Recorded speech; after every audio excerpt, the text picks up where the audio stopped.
Welcome back to clean news Rajasthan.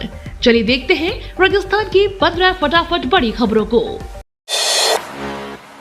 Rajasthan के CM भजन लाल शर्मा जम्मू कश्मीर में करेंगे प्रचार। जम्मू कश्मीर के 90 विधानसभा चुनाव में 90 विधानसभा सीटों पर चुनाव होने जा रहा है। जम्मू कश्मीर स्टेट बनने के बाद यह पहली बार चुनाव होने वाला है।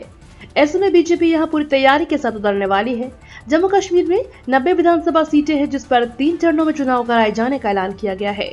पहले चरण में जहां 24 सीटों पर, दूसरे फेज में 26 सीटों पर और तीसरे चरण में 40 सीटों का चुनाव करवाने का ऐलान किया है। 4 अक्टूबर को विधानसभा चुनाव के नतीजे घोषित किए जाएंगे। सीएम भजन लाल शर्मा ने लोकसभा चुनाव 2024 के दौरान देश के कई राज्यों में बीजेपी के लिए प्रचार किया था। उनके प्रचार करने के अंदाज को लेकर अब उन्हें जम्मू कश्मीर में भी प्रचार करने के लिए भेजा जाएगा। सीएम भजन लाल शर्मा ने श्री कृष्ण जन्माष्टमी पर भक्तों को दिया यह बड़ा तोहफा। राजस्थान के मुख्यमंत्री भजन लाल शर्मा ने श्री कृष्ण जन्माष्टमी के मौके पर श्री कृष्ण गमन पथ बनाने की घोषणा की है। इस परियोजना के तहत भगवान कृष्ण की जन्मस्थली से उनके शिक्षा ग्रहण के स्थान को एक धार्मिक सर्किट के रूप में जोड़ा जाएगा। यह कार्य राजस्थान और मध्य प्रदेश की संयुक्त पहल के तहत किया जाएगा। मुख्यमंत्री शर्मा ने कहा कि श्री कृष्ण गमन पथ को तीर्थ स्थलों के रूप में विकसित किया जाएगा। मध्य प्रदेश के उज्जैन में संदीपनी आश्रम में भगवान श्री कृष्ण ने शिक्षा प्राप्त की थी और जनापाव में भगवान परशुराम ने उन्हें सुदर्शन चक्र दिया था। भाजपा ने 6 सीटों पर जीत के लिए बनाया प्लान। लोकसभा चुनाव में हार के बाद राजस्थान में भारतीय जनता पार्टी विधानसभा चुनाव की तैयारी में जुट गई है। प्रदेश के नए प्रभारी राधा मोहन दास अग्रवाल और बीजेपी अध्यक्ष मदन राठौड़ ने 3 महत्वपूर्ण विधानसभा सीटों का दौरा किया, जहां उन्होंने बीजेपी की रणनीति को धार देने के साथ ही जिताऊ चेहरे की तलाश शुरू कर दी। गोरखपुर से आए प्रभारी अग्रवाल ने अपने उग्र हिंदुत्ववादी भाषणों के जरिए चुनावी क्षेत्रों में हिंदुत्व का तड़का लगाना शुरू कर दिया है। वहीं बीजेपी जम्मू कश्मीर के चुनावों को कांग्रेस और नेशनल कॉन्फ्रेंस के गठबंधन को प्रमुख मुद्दा बनाएगी। भजन लाल सरकार का बड़ा फैसला, अब मालदार मुफ्त के राशन का नहीं ले सकेंगे मजा। राजस्थान की भजन लाल सरकार मुफ्त राशन योजना को लेकर बड़ा कदम उठाने जा रही है। अब सूबे में मुफ्त के राशन का आनंद उठाकर जरूरतमंद गरीबों का हक खा रहे मालदारों को राष्ट्रीय खाद्य सुरक्षा योजना के लाभार्थियों की लिस्ट से बाहर किया जाएगा। प्रदेश में खाद्य और आपूर्ति विभाग की ओर से ऐसे लोगों की लिस्ट तैयार की जा रही है जो राष्ट्रीय खाद्य सुरक्षा योजना का लाभ ले रहे हैं। इसमें कार जैसे लग्जरी वाहनों का उपयोग करने वाले और इनकम टैक्स चुकाने वाले लोग शामिल हैं। विभाग ने मामले में परिवहन विभाग और इनकम टैक्स विभाग को एक पत्र लिखा है। हालांकि ऐसे लोगों की पहचान कर उन्हें लाभार्थियों की लिस्ट में तुरंत बाहर कर असली हकदारों का योजना का लाभ दिया जा सके। भाजपा प्रदेश अध्यक्ष मदन राठौर बोले, मोदी सरकार की छवि धूमिल करने का प्रयास कर रहे कुछ लोग। राजस्थान में भारतीय जनता पार्टी के प्रदेश अध्यक्ष और सांसद मदन राठौर ने वंदे भारत एक्सप्रेस ट्रेन को हाल ही में हुए हमले के प्रयास की कड़ी निंदा की है। उन्होंने इसे राष्ट्रीय संपत्ति के नुकसान पहुंचाने और मोदी सरकार की छवि धूमिल करने की साजिश बताया।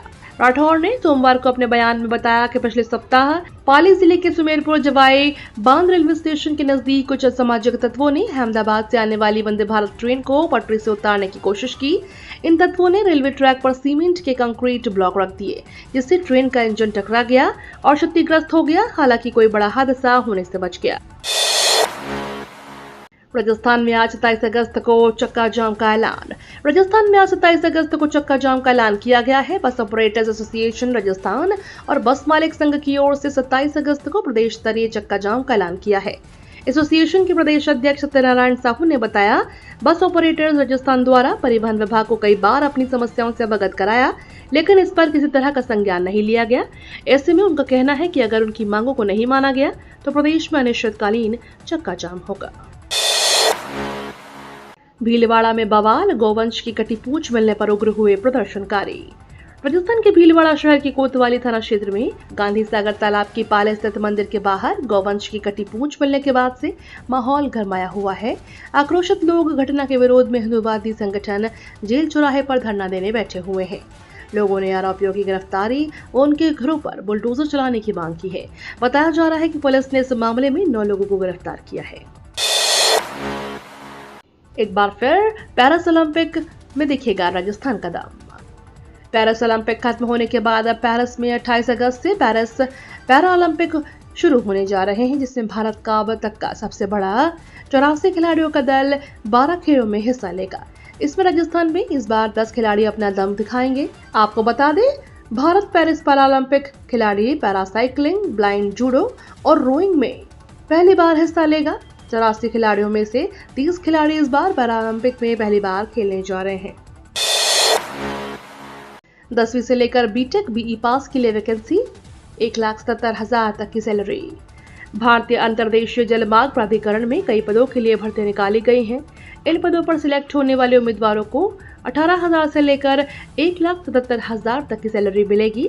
अगर आप इन भर्तियों को पूरी डिटेल्स चेक करना चाहते हैं तो ऑफिशियल वेबसाइट पर जाकर पूरी डिटेल्स चेक कर सकते हैं। इस बात का ध्यान रखें कि आवेदन की आखिरी तारीख 21 सितंबर तक है।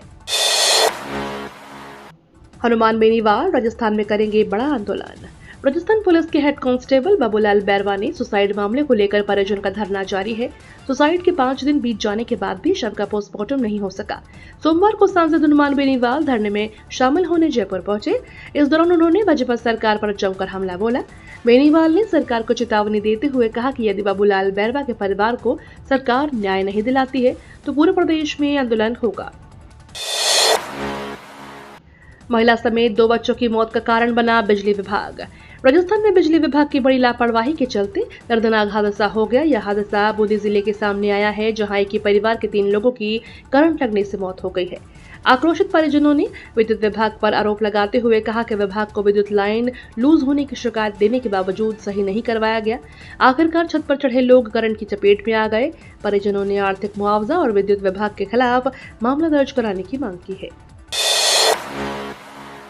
एसीबी की बड़ी कार्यवाही, 8 लाख रुपए की रिश्वत ले रहे थाना अधिकारी और दलाल गिरफ्तार।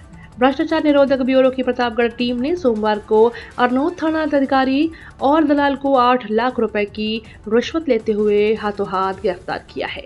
यह राशि एक व्यक्ति को एनडीपीएस के प्रकरण में आरोपी नहीं बनाने की एवज में मांगने का आरोप है। राजस्थान में आफत बनकर बरसेंगे बादल, तेज हवा के साथ अत्यंत भारी बारिश का अलर्ट।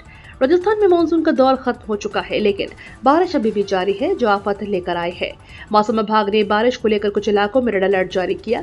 मौसम विभाग के अनुसार डीप डिप्रेशन पश्चिम से आगे बढ़कर दक्षिणी राजस्थान के ऊपर पहुंचा है, जो अगले 2 से 3 दिनों में दक्षिणी राजस्थान, गुजरात से होते हुए कच्छ सौराष्ट्र क्षेत्र की ओर बढ़ने की संभावना है। साथ ही उदयपुर जोधपुर संभाग में आज 22 अगस्त को भी तेज हवाओं के साथ भारी बारिश से अति बारिश होने की उम्मीद है। 28 अगस्त को दक्षिण पश्चिमी क्षेत्र में भारी बारिश होने की संभावना है। भरतपुर, जयपुर, अजमेर, कोटा, बीकानेर संभाग के कुछ भागों में आगामी 2 दिन हल्की मध्यम बारिश की आशंका है। कांग्रेस पाकिस्तान और हिजबुल से भी गठबंधन कर सकती है। केंद्रीय मंत्री जीतन राम मांझी ने कांग्रेस पर बड़ा हमला बोला है। जम्मू कश्मीर चुनाव को लेकर मांझी ने कहा कि चुनाव जीतने के लिए कांग्रेस कुछ भी कर सकती है। कांग्रेस पाकिस्तान और हिजबुल के साथ भी गठबंधन कर सकती है। आपको बता दें, जम्मू कश्मीर की 90 विधानसभा सीटों पर 18 सितंबर से 1 अक्टूबर के बीच 3 चरणों में चुनाव होना है। चुनाव का रिजल्ट 4 अक्टूबर 2024 को आएगा। यूपीआई के बाद आरबीआई ला रहा है यूएलआई, फटाफट मिलेगा लोन। आरबीआई डिजिटल क्रेडिट के जरिए बड़े बदलाव लाने की तैयारी है। यूपीआई के बाद आरबीआई अब यूएलआई लॉन्च करेगा। इसका उद्देश्य लोगों को आसानी से लोन उपलब्ध कराना है। आरबीआई के गवर्नर शक्तिकांत दास ने जानकारी देते हुए बताया कि अभी परीक्षण के चरण में है और इसे जल्द ही पूरे देश में शुरू किया जाएगा। ये तो थी राजस्थान की बड़ी खबरें। रोजाना सबसे पहले अपडेट पाने के लिए क्लीन न्यूज राजस्थान को अभी सब्सक्राइब करें।